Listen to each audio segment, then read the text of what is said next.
পরিশেষে ইহুদিরা বলতেছে, তোমরা আমাদের গোলাম, আমরা তোমাদের মনিব, কাজে কর্মে তোমরা এগুলো দেখাও, তবু আমরা তোমাদের প্রতি সন্তুষ্ট না। বলে কখন সন্তুষ্ট হবে? ওয়ালান তারাদা আনকাল ইয়াহুদ ওয়ালান নাসারা হাত্তা তাত্তাবিআ মিল্লাতাহুম, সূরা বাকারা আয়াত নাম্বার 120। আল্লাহ বলতেছেন ওয়ালান তারাদা আনকাল ইয়াহুদ, উলামায়ে কেরাম, বহুত উলামায়ে কেরাম এখানে আছেন নুফি তাকিদের। আল্লাহ ওয়ালান তারাদা বলে কখনোই তারা পরিতুষ্ট হবে না, সন্তুষ্ট হবে না। আনকাল ইয়াহুদ ওয়ালান নাসারা বলে ইহুদি খ্রিস্টানরা ততক্ষণ পর্যন্ত সন্তুষ্ট হবে না, তাদের দিল ভরবে না, মন ভরবে না, যতক্ষণ পর্যন্ত হাত্তা তাত্তাবিআ মিল্লাতাহুম, যতক্ষণ পর্যন্ত তাদের মতো তোমরা হয়ে না যাও। অর্থাৎ ইসলাম ধর্ম পরিত্যাগ করে, ইসলাম ছেড়ে যতক্ষণ পর্যন্ত ইহুদি খ্রিস্টান না হবে, ততক্ষণ পর্যন্ত তারা সন্তুষ্ট হবে না, তারা রাজি হবে না।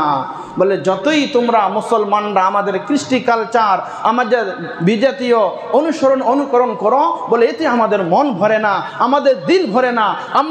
আমরা ওই সময় সন্তুষ্ট হব, ওই সময় আমাদের মন ভরে যাবে, আমাদের দিল ভরে যাবে, যখন তোমরা সরাসরি তোমাদের স্বধর্ম ত্যাগ করে, যখন তোমরা আমাদের পথ, আমাদেরকে অনুসরণ করবে।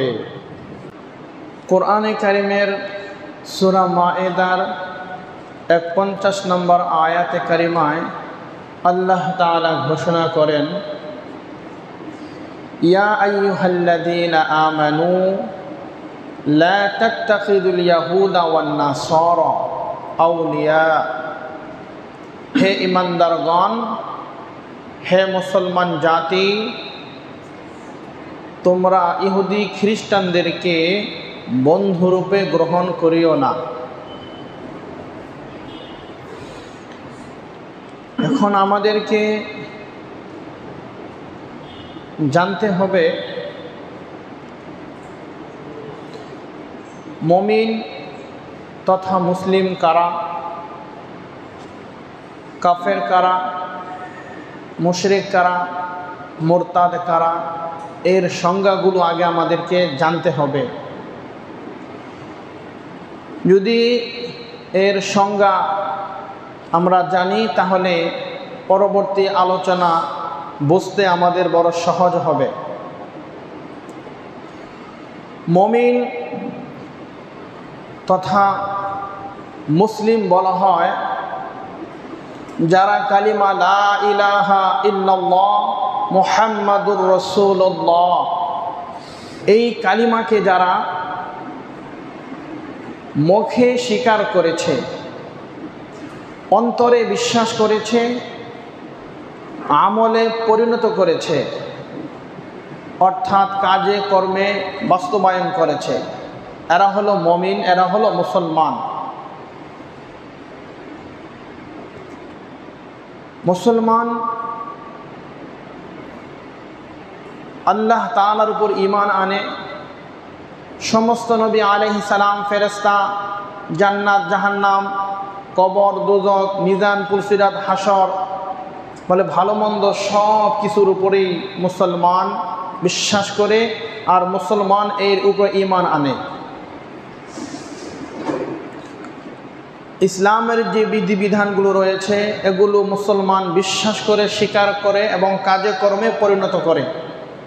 এর নাম হলো মুমিন, এর নাম হলো মুসলিম। এবার আসেন কাফের। কাফের এর আবিধানিক অর্থ হলো অবিশ্বাসকারী, অকৃতজ্ঞ, অস্বীকারী। আর পরিভাষায় কাফের বলা হয় যারা ইসলামের মৌলিক বিধিবিধানকে, যেমন নামাজ, রোজা, হজ, যাকাত ইত্যাদি, এই বিষয়গুলোকে যারা সরাসরি অস্বীকার করে, যারা অবিশ্বাস করে, তাদেরকেই বলা হয় কাফের। তাহলে কাফের শাব্দিক এবং পারিভাষিক অর্থ চলে গেল। মুশরিক যারা তিন খোদা দাবি করে, তিন খোদা বলে যারা বিশ্বাস করে, তারা হলো মুশরিক। মুরতাদ কাদেরকে বলা হয়? মুরতাদ এর শাব্দিক অর্থ হলো নিজের ধর্ম ত্যাগ করা, স্বধর্ম ত্যাগ করে অন্য ধর্ম গ্রহণ করা। এটা হলো মুরতাদের আবিধানিক অর্থ। পরিভাষায় মুরতাদ বলা হয় যারা নিজস্ব ধর্মে স্বধর্ম ত্যাগ করে অন্য ধর্ম যারা গ্রহণ করে, যেমন ইহুদি, খ্রিস্টান, হিন্দু, বৌদ্ধ, আর্য, শিখ, জৈন। স্বধর্ম ত্যাগ করে যারা খ্রিস্টান হয়ে যাবে, ইহুদি হবে, খ্রিস্টান হবে, হিন্দু হবে, বৌদ্ধ হবে, শিখ হবে, আর্য হবে, জৈন ইত্যাদি বিভিন্ন প্রকারে যারা বিভক্তি হবে তারা হলো মুরতাদ। মুরতাদ এটা আবার দুই ভাবে হতে পারে। একটা হলো সরাসরি মুরতাদ হয়ে যাওয়া,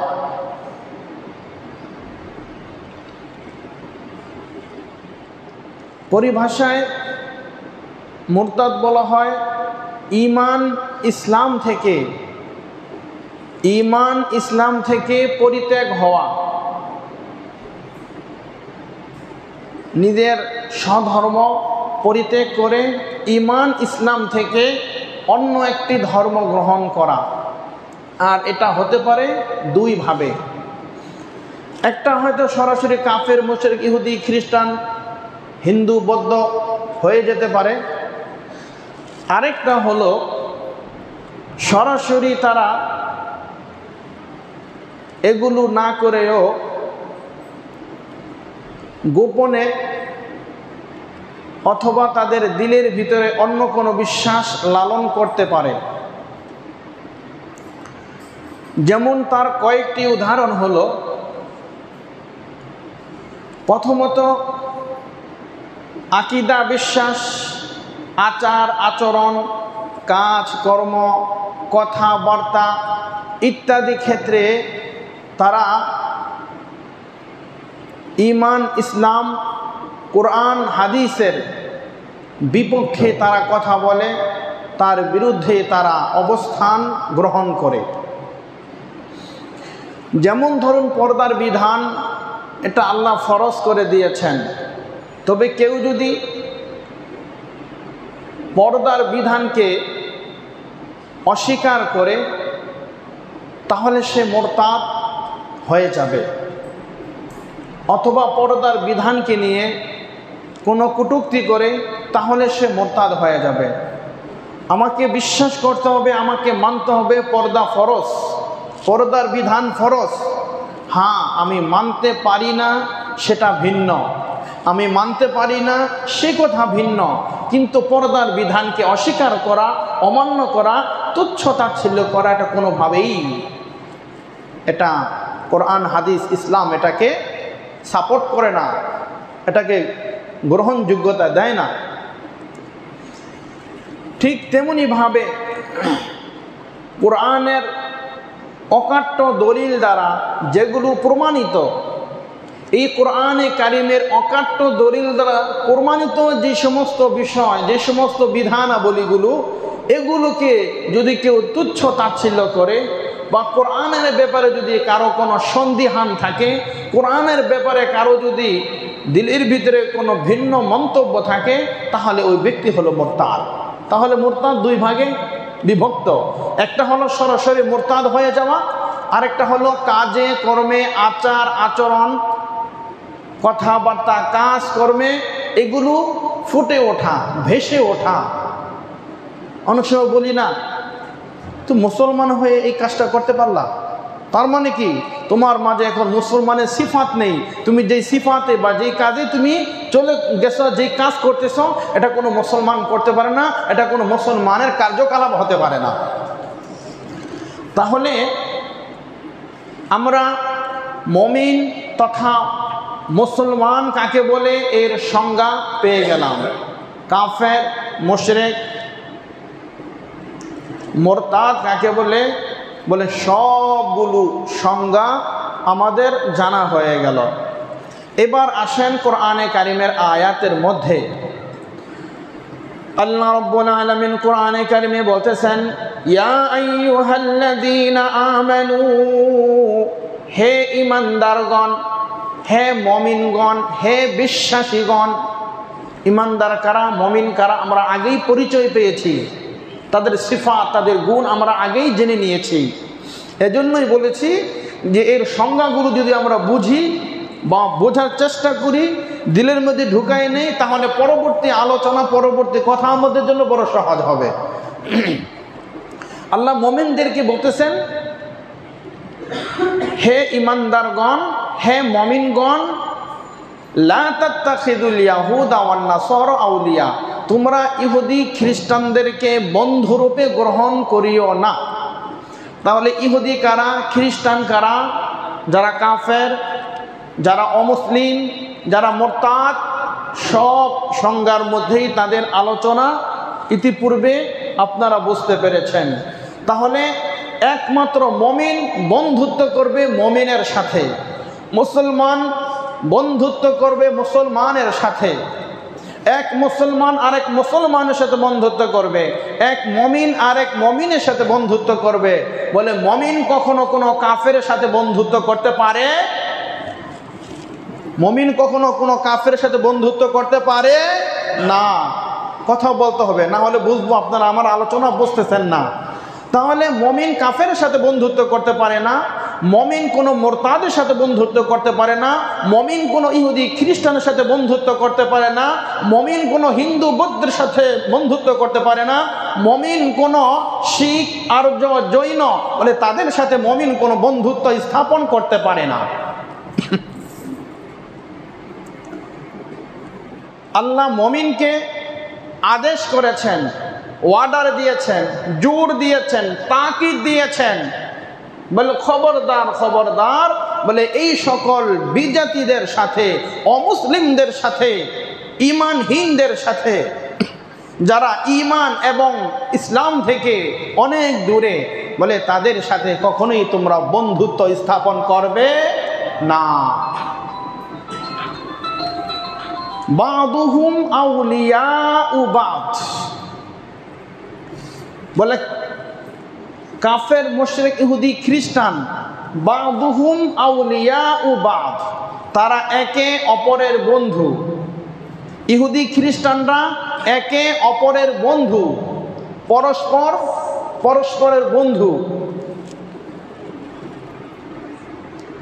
ইহুদি খ্রিস্টান পৃথিবীর সূচনা থেকে, পৃথিবীর সূচনা লগ্ন থেকে কখনোই ইসলাম এবং মুসলমানদের বন্ধু ছিল না।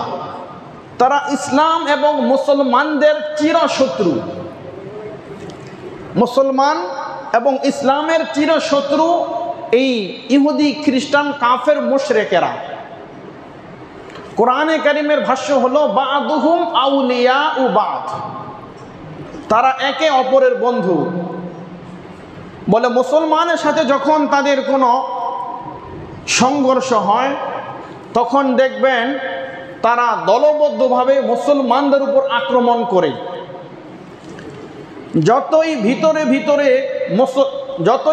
ভিতরে কাফেরদের মধ্যে মনোমালিন্য থাকুক না কেন, তাদের মধ্যে ঝগড়া বিবাদ, হিংসা বিদ্বেষ থাকুক না কেন, কিন্তু যখনই তারা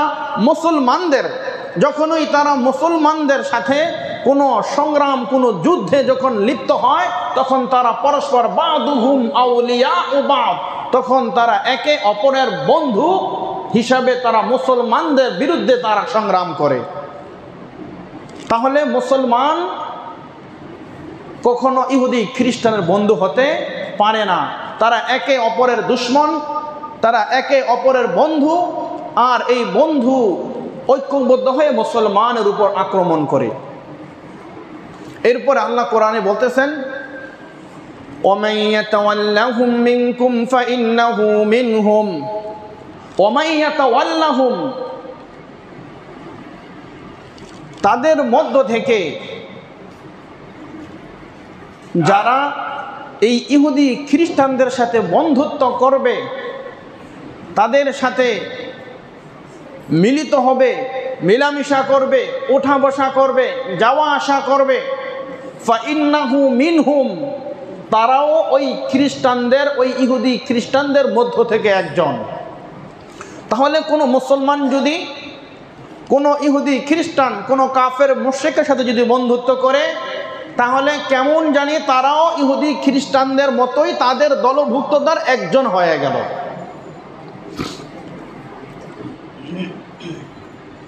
ইন্নাল্লাহা লা ইয়াহদিল কওমাজ যালিমিন, নিশ্চয়ই আল্লাহ লা ইয়াহদিল কওমাজ যালিমিন, যারা জালেমদেরকে আল্লাহ সঠিক পথ প্রদর্শন আল্লাহ তাদেরকে করেন না, তাদেরকে সঠিক দিক নির্দেশনা, একটা গাইডলাইন তাদেরকে আল্লাহ তাআলা দেন না। এই হলো সূরা মায়েদার ৪১ নম্বর আয়াতে কারিমার তরজমা। এবার আসুন এই আয়াতে কারিমাটা নাজিল হওয়ার প্রেক্ষাপট কি, ভূমিকা কি, কি কারণে এই আয়াতে কারিমা নাজিল হয়েছে। এই সূরার শানে, এই আয়াতের শানে নজুল হলো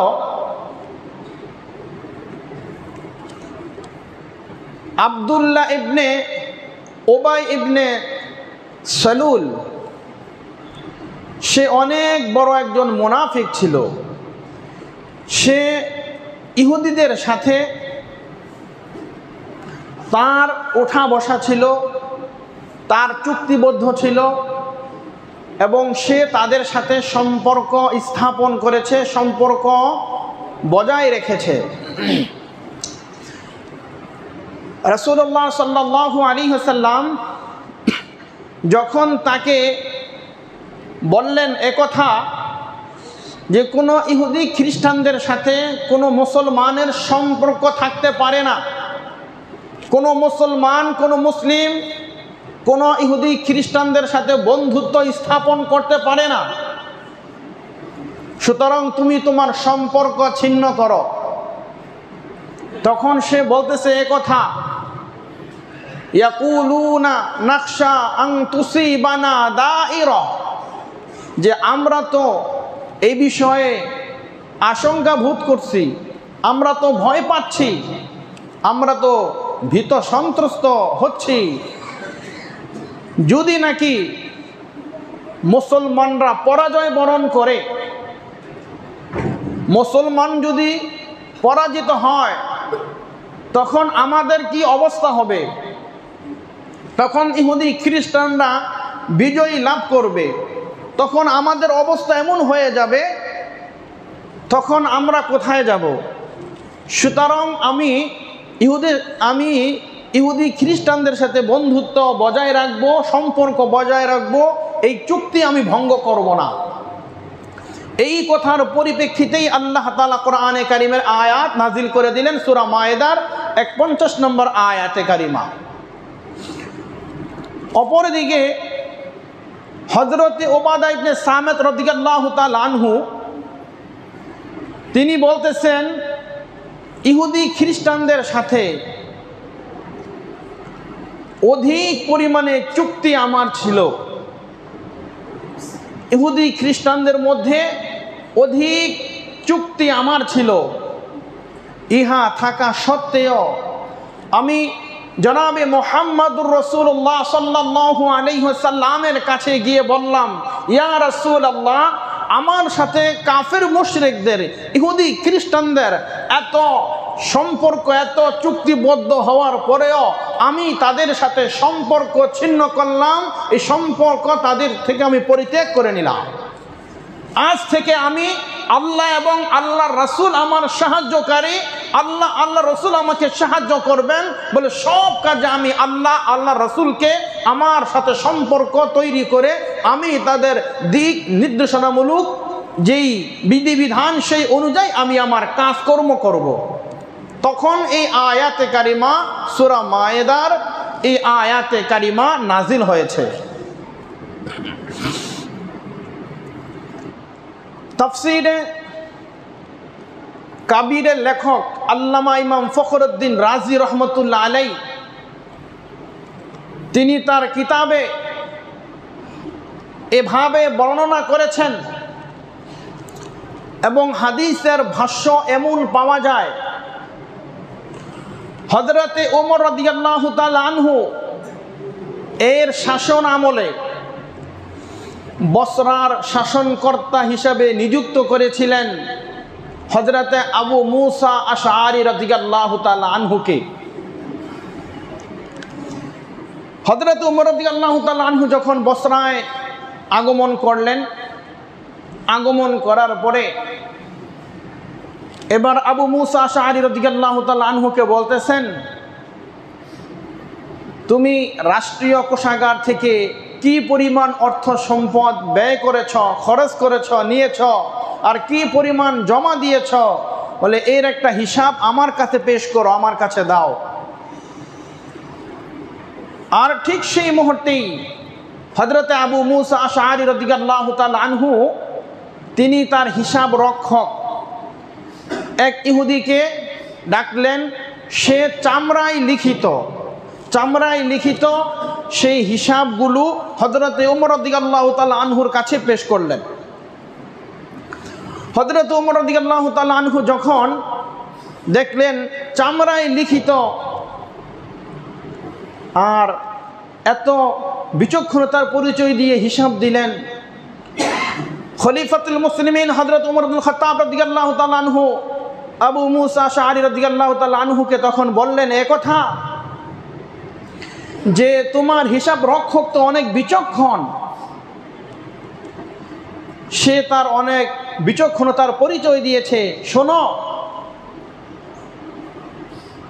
বসরা থেকে আমার একটা চিঠি এসেছে, মসজিদে এই চিঠিটা পড়ে আমাকে শোনাতে বলো, চলো আমরা মসজিদে যাই। হযরতে আবু মুসা আশআরী রাদিয়াল্লাহু তাআলা আনহু তখন বললেন, ইয়া রাসূলুল্লাহ, সে মসজিদে যেতে পারবে না। হযরত ওমর বললেন, কেন মসজিদে যেতে পারবে না? সে কি জুনুবি? সে কি অপবিত্র অবস্থায় আছে? তার উপর কি গোসল ফরজ হয়েছে যার কারণে সে মসজিদে যেতে পারবে না? আবু মুসা আশআরী রাদিয়াল্লাহু তাআলা আনহু তখন বলতেছেন যে আমিরুল মুমিনিন, সে তো ইহুদি, এই জন্য সে যাবে না। এ কথা বলার সাথে সাথে তাফসিরে কিতাবের মধ্যে লেখছে হযরতে ওমর রাদিয়াল্লাহু তাআলা আনহু আবু মুসা আশআরীকে ধাক্কা দিয়েছেন, তাকে ধাক্কা দিয়েছেন। আর কোন বর্ণনায় পাওয়া যায় আবু মুসা আশআরীর রানের মধ্যে থাপ্পড় দিয়েছেন। বস আবু মুসা আশআরী, এই ইহুদি হিসাব রক্ষককে তুমি তোমার এই সেক্টর থেকে, এই ডিপার্টমেন্ট থেকে, এই হিসাব রক্ষক থেকে তাকে পরিত্যাগ করো, তাকে বাদ দাও।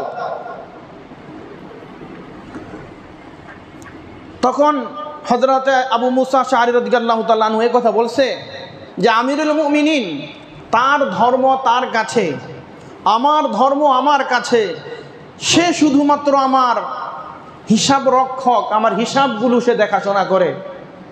হযরতে ওমর রাদিয়াল্লাহু তাআলা আনহু রাগ হয়ে গেলেন এবং বলতেছেন, তুমি কি শোনো নাই কোরআনে কারীমের এই আয়াতের কথা, ইয়া আইয়ুহাল্লাযীনা আমানু লা তাত্তাখিযুল ইয়াহুদা ওয়ান নাসারা আউলিয়া, হে ঈমানদারগণ, তোমরা ইহুদি খ্রিস্টানদেরকে বন্ধু রূপে তোমরা গ্রহণ করবে না।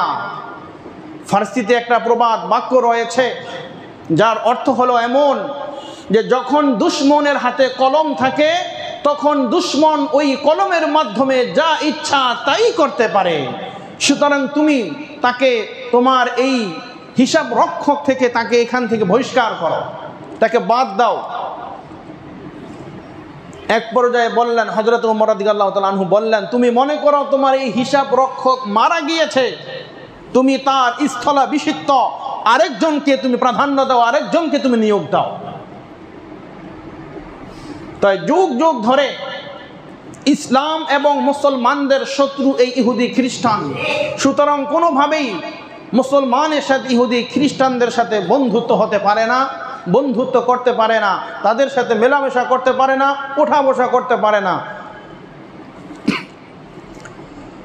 কোরআনে কারীমের আল্লাহ তাআলা যে বলেছেন ওমাই ইয়াতাওয়াল্লাহুম মিনকুম ফাইন্নাহু মিনহুম, তোমাদের মধ্য থেকে যারাই তাদের অনুসরণ অনুকরণ করবে তারা তাদের মধ্য থেকে একজন। এই আয়াতের অংশের সাথে মুফাসসিরিনে কেরাম হাদিস এনেছেন। রাসূল করিম সাল্লাল্লাহু আলাইহি ওয়াসাল্লাম বলেছেন একথা, আল মারউ মা'a মান আহাব্বা, আল মারউ মা'a মান আহাব্বা, যার সাথে যার মোহাব্বত হবে সে তাদের একজন। অর্থাৎ যার সাথে যার মোহাব্বত তৈরি হবে, ভালোবাসা সৃষ্টি হবে, বন্ধুত্বের সম্পর্ক তৈরি হবে, বলে সে তাদের মধ্য থেকে একজন। এবং সে কিয়ামতের দিন ওই বন্ধুর সাথে, যার সাথে সম্পর্ক তৈরি করেছে, তার সাথে তার হাসর হবে। বলে এই হাদিসটা হযরতে সাহাবায়ে কেরাম রাদিয়াল্লাহু তাআলা আনহুম আজমাইন শোনার পরে বলতেছেন, এক সাহাবী দাঁড়িয়ে গেছেন, বলে ইয়া রাসূলুল্লাহ, এই মোহাব্বত, এই ভালোবাসা কি সকলের জন্যই প্রযোজ্য? সকলের ক্ষেত্রে কি এই মোহাব্বতের দাবিদার? নবী পাক সাল্লাল্লাহু আলাইহি ওয়াসাল্লাম তখন বললেন হ্যাঁ। বলে আদনা থেকে আদনা মুসলমানের ক্ষেত্রেও, বলে যার সাথে যার মোহাব্বত হবে তার সাথে তার কিয়ামত হবে, হাসরের দিন সে তাদের দলভুক্ত হবে, অন্তর্ভুক্ত হবে। বলে এই কথা বলার পরে হযরতে সাহাবায়ে কেরাম ইতিপূর্বে আর কখনো এত খুশি হন নাই যতটা খুশি হয়েছেন এই হাদিস শোনার পরে। সুবহানাল্লাহ। তখন ওই সাহাবী দাঁড়ায় বলতেছে, আল্লাহর কসম ইয়া রাসূলুল্লাহ, আমি আপনাকে সবচাইতে মোহাব্বত করি, বেশি মোহাব্বতের দাবিদার আপনি। আমি আপনাকে ভালোবাসি, আপনার সাথে আমার সম্পর্ক, আমার জান, আমার মাল সব কিছু আপনার পিছনে কুরবানি করব। ইয়া রাসূলুল্লাহ, আমার সব কিছু মোহাব্বতের দাবিদার আমি আপনাকে বানিয়ে দিলাম। সুবহানাল্লাহ। ঠিক তেমনি ভাবে অপর হাদিসের মধ্যে রাসূল করিম সাল্লাল্লাহু আলাইহি ওয়াসাল্লাম বলেন, মান তাশাব্বাহা বিকওমিন ফাহুয়া মিনহুম, যে ব্যক্তি যার সাথে সাদৃশ্যতা অবলম্বন করবে, যার আচার আচরণ, যার চাই চলন, যার কৃষ্টি কালচার যার কাছে ভালো লাগবে, ফাহুয়া মিনহুম, বলে সে তাদের মধ্য থেকে একজন। যার সাথে যার সাদৃশ্য হবে সে কিয়ামতের দিন তার সাথেই উঠবে। কোরআনে কারিমে আল্লাহ রাব্বুল আলামিন বলতেছেন, ইয়াউমা নাদউ কুল্লু উনাসিম বিইমামিহিম, আল্লাহ হাসরের ময়দানে ডাক দিবেন, ইয়াউমা নাদউ, আল্লাহ যখন আহ্বান করবেন যে পৃথিবীতে যে যার অনুসরণ করেছ, যে যার পথ অবলম্বন করেছ, যে যাকে গাইডলাইন হিসাবে মেনেছ, আজকে ওই ব্যক্তি, ওই ব্যক্তির, ওই ইমাম, কুল্লু উনাসিম বিইমামিহিম, ওই নেতা, ওই দলপতি, বলে ওই মানুষের পথ অনুসরণ করে আজকে তোমরা তার সাথে আজকে ওই লাইনে দাঁড়াও, তোমরা তার সাথে তোমাদের আজকে হাসর হবে। তো আমাদের সম্পর্ক যদি মদিনাওয়ালার সাথে হয়, আমার সম্পর্ক যদি আল্লাহ রাসূলের সাথে হয়, আমার সম্পর্ক যদি কোনো বুজুর্গের সাথে হয়, আমার সম্পর্ক যদি কোনো আলেম ওলামার সাথে হয়, তাহলে আমার হাসর, আমার কিয়ামত সংগঠিত হবে ওই লোকদের সাথে। আর আমার বন্ধুত্ব, আমার ভালোবাসা, আমার প্রীতি যদি ইহুদি খ্রিস্টানদের সাথে হয়, তাহলে আমার অবস্থা কিয়ামতের দিন ওই ইহুদি খ্রিস্টানদের সাথেই হবে।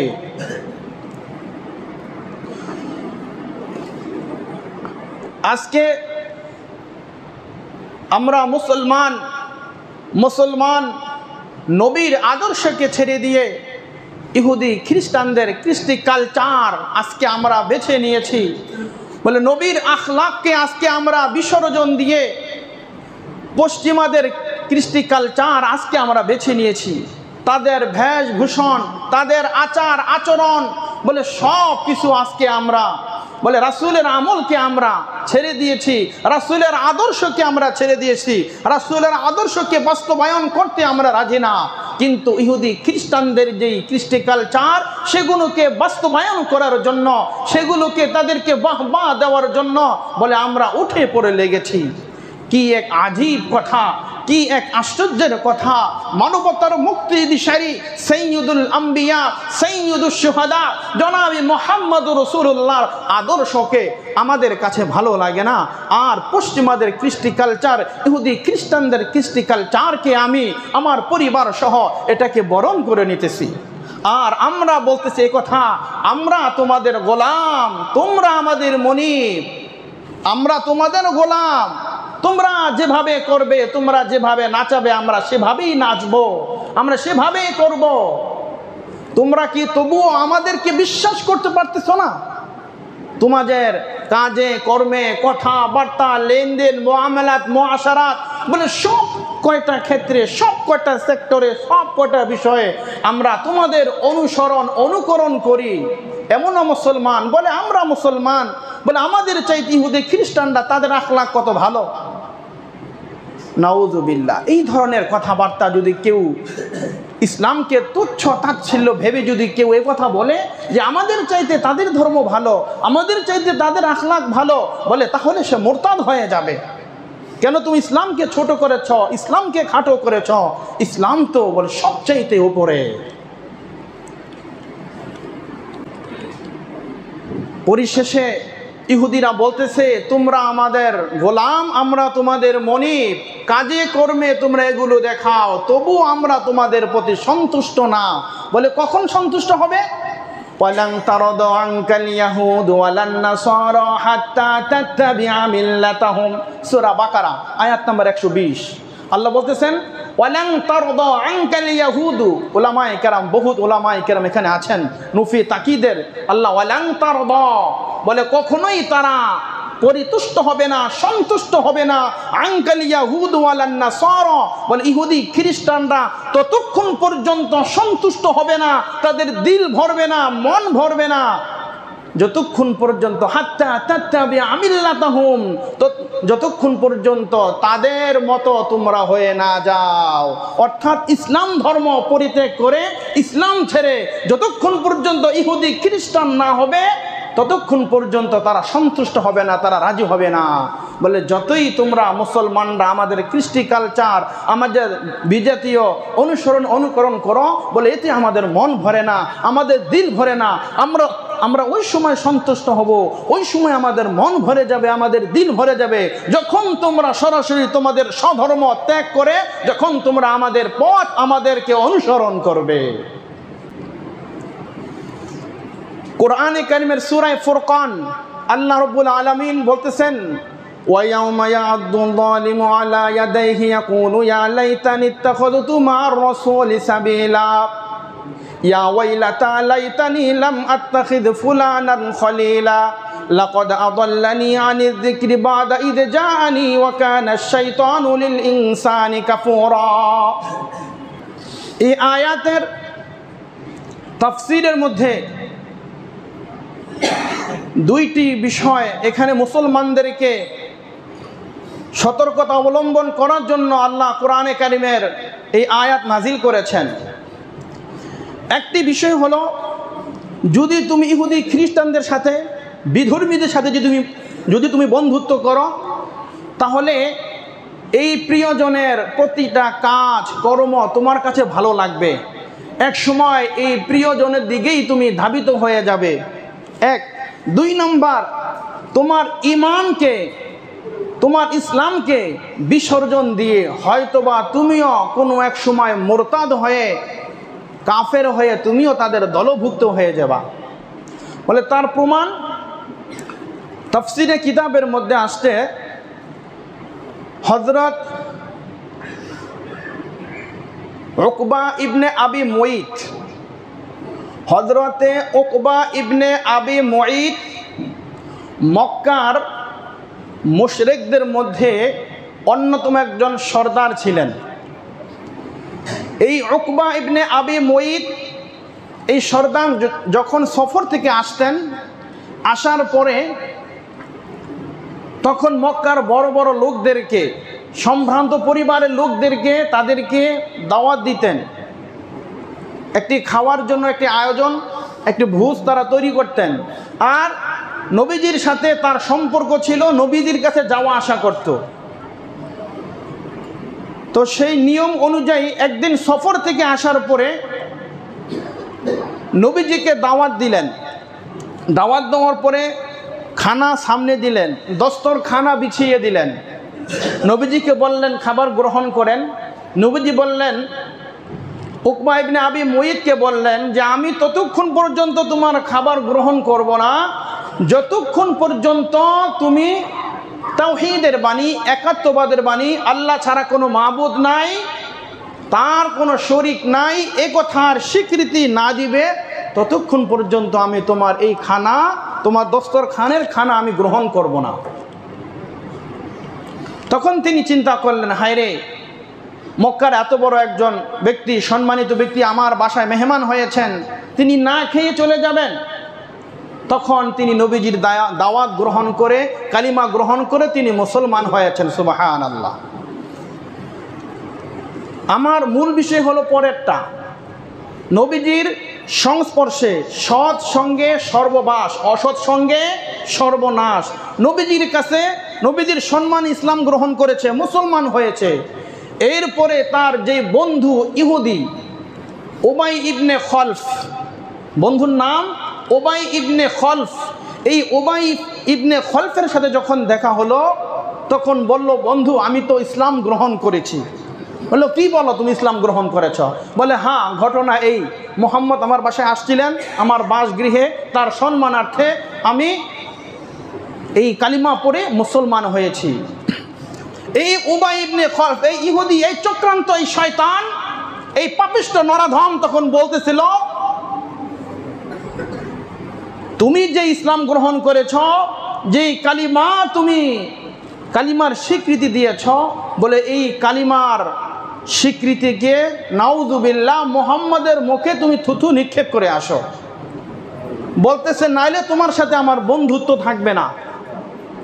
দেখেন, এদিকে সৎসঙ্গে কত সুন্দর ইসলাম পেয়ে গেল, অসৎ সঙ্গে ইহুদির সাথে কোনোভাবেই উবাই ইবনে খলফ মানতে রাজি না। বলতেছে যে না, তোমার এই কালিমা ছাড়তে হবে, ইসলাম ছাড়তে হবে, ঈমান ছাড়তে হবে, না হলে তোমার সাথে আমার সাথে বন্ধুত্ব থাকবে না, বন্ধুত্ব বজায় তোমার সাথে রাখবো না।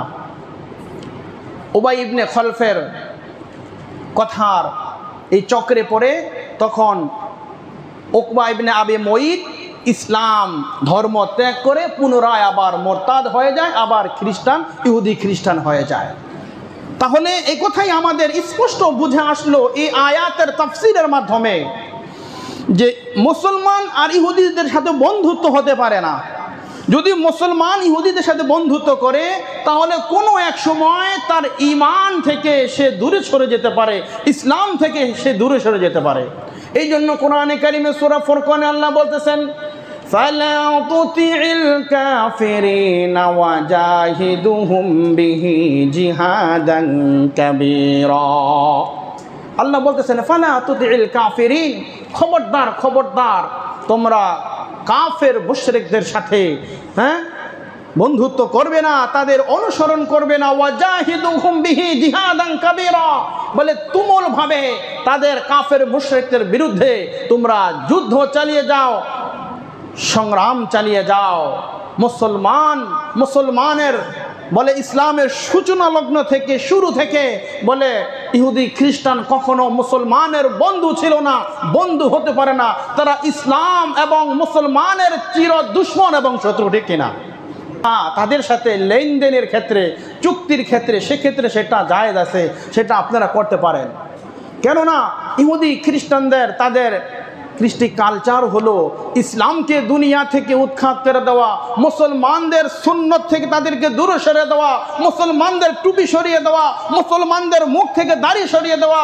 তাদের ওই পশ্চিমা কৃষ্টি কালচার, মুসলমান হাঁটুর উপরে কাপড় পরিধান করবে না, বলতেছে আজকে এক শ্রেণীর মানুষ দেখা যায় হাঁটুর উপরে কাপড় পরিধান করতেছে।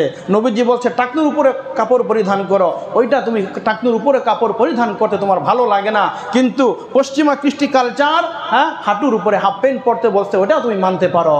এই জন্য কোরআনে কারীমে আল্লাহ বলতেছেন ইউরিদুনা লিইউতফিউ নূরাল্লাহি বিআফওয়াহিহিম আল্লাহু মুতিম্মু নূরিহি ওয়ালাউ কারিহাল কাফিরুন। বলে দুনিয়ার সমস্ত কাফের মুশরিকরা এককভাবে দলবদ্ধভাবে বলে আল্লাহর দ্বীনকে, আল্লাহর ইসলামকে, আল্লাহর বিধানকে, নবীর আদর্শকে তারা পৃথিবী থেকে সরিয়ে দিতে চায়। আল্লাহ বলেন আল্লাহু মুতিম্মু নূরিহি, আমার নূরকে আমি পূর্ণ দানকারী, আমার নূরকে আমি বাস্তবায়ন করব, পরিপূর্ণ করব। বলে ইসলাম এবং মুসলমান তারা আমার আদর্শে আদর্শিত হবে, ওয়ালাউ কারিহাল কাফিরুন, যদিও কাফের এটা অপছন্দ করে। আজকে তাকায় দেখেন মুসলমান সব জায়গায় নির্যাতিত, নিপীড়িত। আজকে মুসলমান সবচাইতে বেশি, আজকে কখনো আমেরিকার মাধ্যমে, কখনো রাশিয়ার মাধ্যমে, কখনো ব্রিটিশদের মাধ্যমে, কখনো ভারতের মাধ্যমে, কখনো বার্মার মাধ্যমে বলে মুসলমান একের পরে এক নির্যাতিত, নিপীড়িত। বলে মুসলমান একমাত্র এই মাজলুম হয়েছে ইহুদি খ্রিস্টানদের কারণে। তবু আমরা মুসলিম, আমরা সিংহের জাতি, সিংহভাগ পৃথিবীতে মুসলিম। আজকে এই মুসলমান সিংহভাগ মুসলিম আজকে, তবুও মুসলমান আজকে নবীর আদর্শকে ছেড়ে দিয়ে, নবীর আদর্শ থেকে দূরে সরে গিয়ে, আল্লাহর কোরআন থেকে, আল্লাহর কোরআনের বিধান থেকে দূরে সরে গিয়ে আজকে আমরা ইহুদি খ্রিস্টানদের অনুকরণ করে আমরা জীবন যাপন করতেছি। আর মরার সময় কি বলতেছি?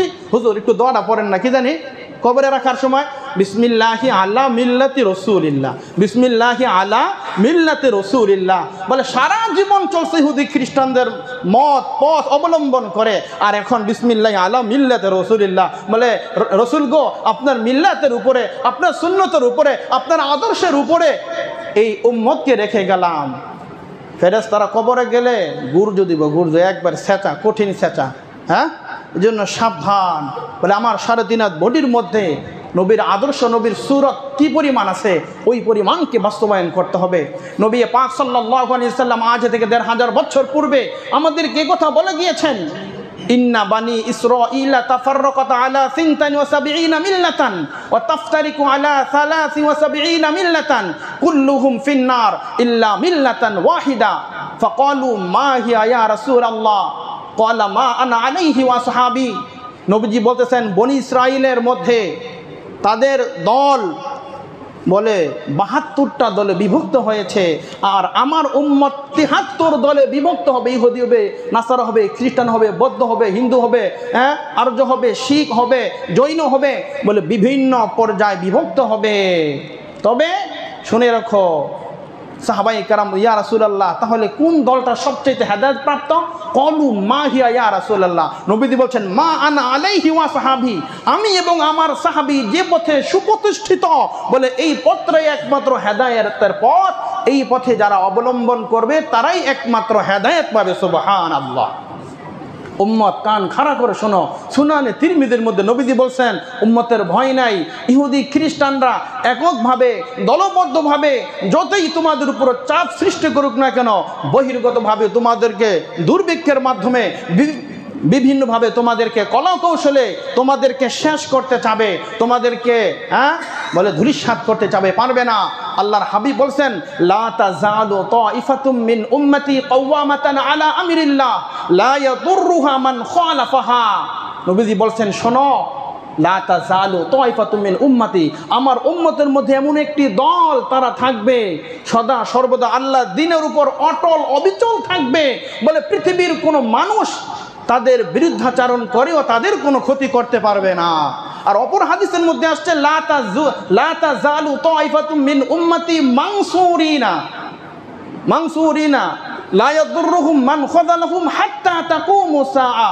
নবী পাক বলতেছেন যে কিয়ামত পর্যন্ত আমার উম্মতের মধ্যে একটি দল এমন হবে যারা ইসলামের মধ্যে সাহায্য সহযোগিতা করবে, সার্বিকভাবে ইসলামকে বিজয়ী করার জন্য, মুসলমানদের ঈমান আকীদাকে দুরুস্ত রাখার জন্য, মুসলমানদের ঈমান আকীদাকে বিশুদ্ধ রাখার জন্য একটি দল এমন থাকবে, একটি না একটি দল এমন থাকবেই থাকবে যারা মুসলমানদের ঈমান আমল সব কিছুকে তারা হেফাজত করবে।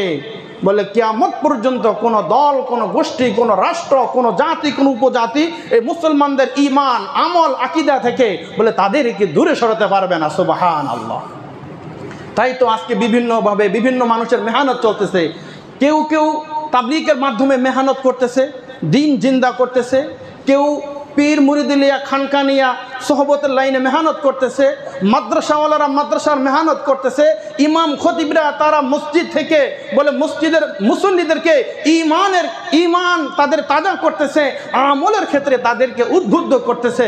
নবী পাক আজ থেকে ১৫০০ বছর পূর্বে এই কথাটাই বলিষ্ঠ কণ্ঠে আমাদেরকে বলে দিয়েছেন, আমার উম্মত কান খাড়া করে শোনো, আমার উম্মত কান খাড়া করে শোনো, তোমাদের কোনো চিন্তা নাই, তোমাদের কোনো ভয় নাই। লা তাজুলু তাইফাতুম মিন উম্মতি কাওয়ামাতান আলা আমরিল্লাহ। একটি দল আল্লাহর আদেশের ক্ষেত্রে, আল্লাহর আদেশ প্রাপ্তের ক্ষেত্রে এমন হবে যে পৃথিবীর কোনো অপশক্তি, পৃথিবীর কোনো যত বড়ই বাতিল শক্তি হোক না কেন, তাদেরকে কখনোই দ্বীন ইসলাম থেকে পরাজিত করতে পারবে না।